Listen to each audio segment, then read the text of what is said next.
For years, people have been asking me to do a Nostalgia Critic review of My Favorite Martian. I'll admit I didn't grow up with the show, so I won't be able to do a fair comparison between the two. But I don't know if people recommending it to me necessarily saw the show either. They just want me to talk about it because they saw it as, well, easily mockable, I guess. But I figured do a DisneyCember review first because I didn't really know much about the movie or if it was extremely hated or beloved or whatever. So, after years of being requested, here's what I thought about it. It's fine. I mean, it's Christopher Lloyd and Jeff Daniels in a film called My Favorite Martian. What were you expecting? I remember when I saw the trailers, I was just thinking to myself, oh, that looks like a little special effects comedy for the whole family. Cute. And that's exactly what I got. Is this known for being really bad? I mean, okay, don't get me wrong, this isn't a great comedy. But it's on par with, say, a decent Disney Channel movie. Family-friendly entertainment that makes it very clear what you're going to get. Jeff Daniels plays a reporter, sorta. He's more of a behind-the-scenes guy, giving, literally line for line, everything the real reporter, Elizabeth Hurley, is supposed to say on camera because she's good-looking and the daughter of the person that owns the station. But things go wrong when he accidentally leaves the mic on and she says things she wasn't supposed to live on TV. I have to admit, I found this idea pretty funny. He's immediately fired, and coincidentally on the same day, a Martian lands, played by Christopher Lloyd. He immediately makes a connection with Daniels, and Daniels sees him as his ticket back to his old job. He tries to befriend him, get some footage of him, learn how his weird ways work, so that he can have the story of the century. Naturally, as these stories go, an evil bad scientist is on the lookout for the Martian and is trying to capture him. The Martian, of course, though, can do all sorts of incredible things, like turn into other people, manipulate his size, lift people into the air. Even his suit, played by Wayne Knight, has its own personality and knack for getting into trouble. And that's really about it. There are no surprises, no twists, not even that much of an arc for the characters. I remember there's this scene where Jeff Daniels is talking about what a close friendship he's formed with the Martian, and the Martian returns that friendship, and I'm just thinking, no you didn't. All you did was do a bunch of wacky and wild stuff and laughed every once in a while, and suddenly, BFFs, sure.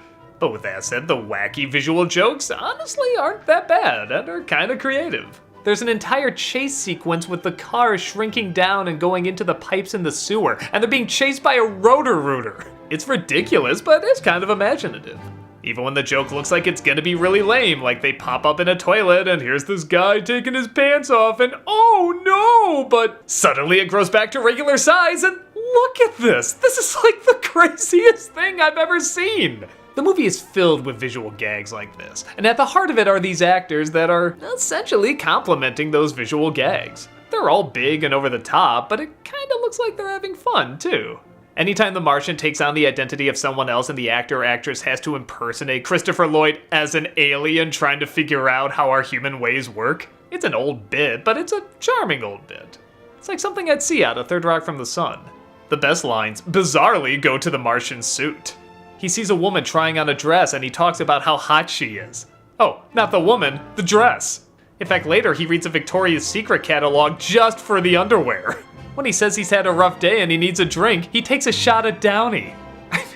This is funny.